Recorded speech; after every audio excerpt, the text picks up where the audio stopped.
Le club des jeunes dirigé par Prudence Tessie a rendu un hommage mérité à Ricky Amadougou ce mardi 26 janvier 2021 à Dékoumé. Ceci grâce à son 3e livre intitulé « Soyez les certitudes » qui a été officiellement lancé le samedi 26 septembre 2020 à Golden Tulip à Cotonou. Il a été précisément question ici d'étudier cet ouvrage afin d'en tirer profit pour un développement épanoui. Son livre qu'elle a sorti, ça s'appelle « Soigner les certitudes ». Et moi, j'ai dit, osons vaincre la fatalité.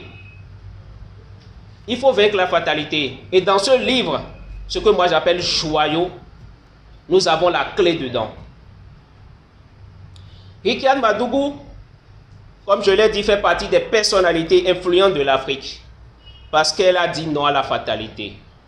Elle a pris des risques, elle a osé. Et d'ailleurs, elle dit ceci à la jeunesse africaine.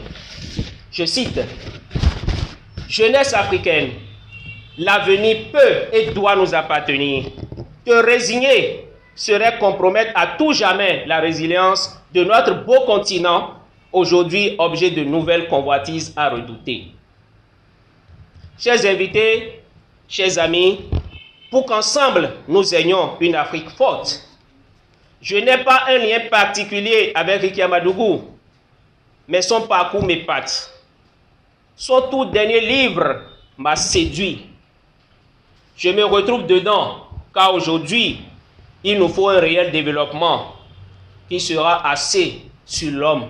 Il faut mettre l'homme au sein du développement. Nous devons entreprendre. Et dans ce livre, nous avons la clé. Étalé sur 150 pages et préfacé par le président sénégalais Macky Sall, ce livre fait découvrir la citoyenneté économique, la spiritualité de l'effort et d'autres. Ces jeunes s'engagent à soutenir Ricky Amadougou dans ses actions nobles. Cet ouvrage. Et puis il dit, la jeunesse africaine tient en ce livre une balise pour mieux s'orienter dans cette séquence critique de l'histoire de notre continent.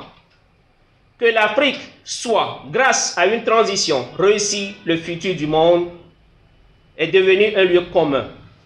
Pour autant, il faut éviter les optimismes béats.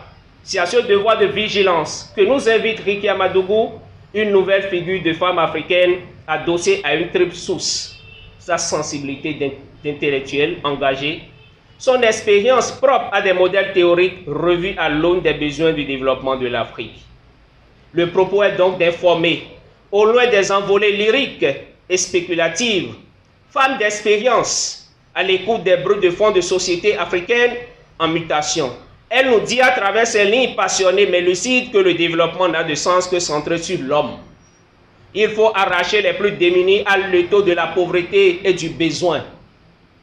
Grâce à l'inclusion financière, à l'éducation et à la formation, les femmes et les jeunes africains ont des ressources pour entreprendre, réussir et participer à l'effort collectif pour la prospérité. C'est le fond de ce que l'auteur appelle la citoyenneté économique qui se nourrit d'une éthique de l'effort ou encore d'une spiritualité de l'effort. Et que vous avez des gens comme Macky Sall qui préface d'ouvrage, vous devez vous dire, mais elle doit être énorme, cette dame. Et oui. Je suis ici à ce pupitre, je vais dire, avec de jolies dames, parce qu'elle a dit, femmes africaines, nous devons vaincre la fatalité. Et nous avons de jeunes chefs d'entreprise qui sont ici parmi nous. C'est pour montrer et pour dire à Ricky Amadougou que la jeunesse n'est pas flemmarde. Que la jeunesse a toujours son mot à dire. Nous étions debout depuis, nous l'attendons. Elle est venue, alors elle n'a qu'à venir vers nous pour que nous puissions faire le combat ensemble. Ça ne restera pas juste dans un livre. Mais pas pour autant, nous devons faire découvrir ce livre à tout le monde.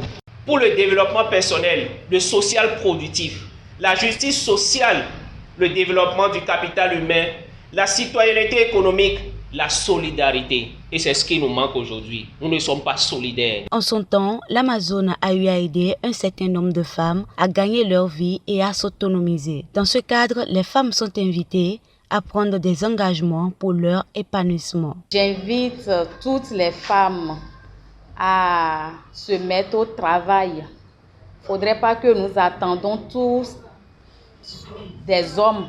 Faudrait pas qu'on croise les bras à la maison, dit que papa n'est pas là, on a besoin de telle chose, donc on doit toujours attendre papa avant de donner de petites choses à nos enfants. Donc, autant de femmes que nous sommes ici présentes ce soir, prenons l'exemple de Rekia Madougou et suivons ses pas et prenons nos responsabilités en main et venons à l'aide à nos maris. Surtout, il ne faudrait pas que nous laissons tous les travaux sur le dos de nos maris. Ils en font autant. Il faudrait que nous aussi, femmes que nous sommes, nous leur montrons qu'effectivement nous savons faire quelque chose et que le peu d'activités que nous menons puisse ajouter quelque chose à ce qu'ils nous font déjà. Et je demande à ceux de droit à porter nos voix à Rekia Madougou, autant qu'elle a reçu de parrainage et elle est aujourd'hui à cette place, faudrait qu'elle parraine aussi les femmes. Ce livre a été étudié dans toutes ses formes. Des appréciations, des critiques, il y en a eu. C'est juste un rappel. Mais comment un continent qui a autant de richesses dans son sous-sol peut rester dans cet état éternel de mendicité? Et à un moment donné, nous avons cru qu'il faut chaque fois tendre la main à l'Occident pour pouvoir évoluer. À un moment donné, moi je me suis dit, mais à quand l'autofinancement du développement de l'Afrique? Et c'est là où Madougou m'intéresse. Quand elle dit, soyez les certitudes, c'est pour bouger les lignes. Bouger quelles lignes? Mais l'Afrique n'est pas là seulement pour qu'on assiste à de l'assistanat. C'est de ça qu'il s'agit, Monsieur le Président. L'Afrique n'est pas là seulement pour tendre la main. Le discours sur l'entrepreneuriat aujourd'hui, je vois ça comme une incantation. Parce qu'on ne peut pas me demander à moi, et je vais vous dire ce que moi je pense, au-delà des projecteurs, au-delà des projections théoriques. Allez entreprendre. Le vrai combat aujourd'hui, c'est de transformer l'école. On ne peut pas faire perdre le temps à quelqu'un pour dire tu dois devenir docteur en médecine. Docteur en médecine. Et puis il finit, il le trouve et on lui dit bon, va entreprendre. C'est une incantation, il ne pourra rien faire. Au cours de cette assise, la combattante a été honorée.